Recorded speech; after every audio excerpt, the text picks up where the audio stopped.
আজি সলিউশন কৰিম অনুশীলনী R.1 5 নম্বৰ কুৱেশ্যনটো, যিহেতু এই প্ৰশ্নটো আহিছে 2024 চনত।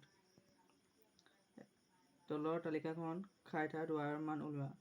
যদি আছে ওপৰকেইটা x ৰ মান, তলৰকেইটা y ৰ মান। এতিয়া আমি সলিউশন কৰিম।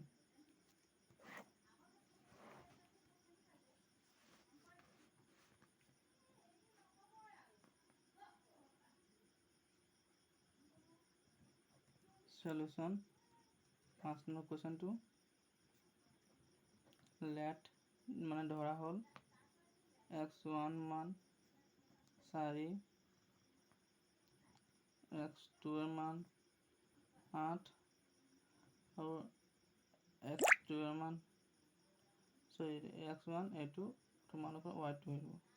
তো x1 মান দিয়া আছে 8 আৰু y2 মানটো ওলাব লাগিব।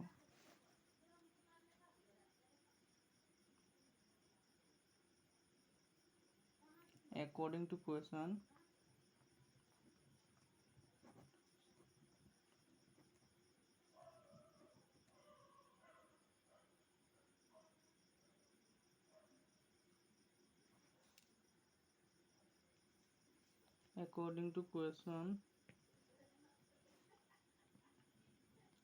x1 y2 is equal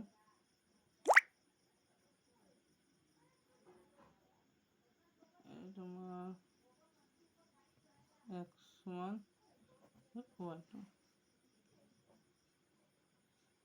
x1 কিমান দি আছে 4, y2 কিমান দি আছে 8 আৰু x1 কিমান আছে 8 আমাক y2 টো মান ওলাব লাগে। এটা থৈ দিছো। তাৰ পিছত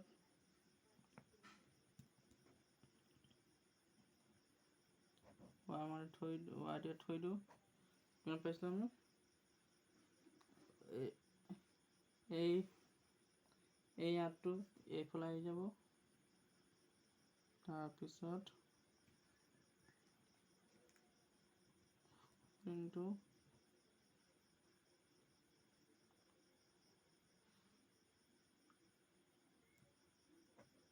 হাতে কৰা খুলি গ'ল, y2 মানটো হৈ যাব 4।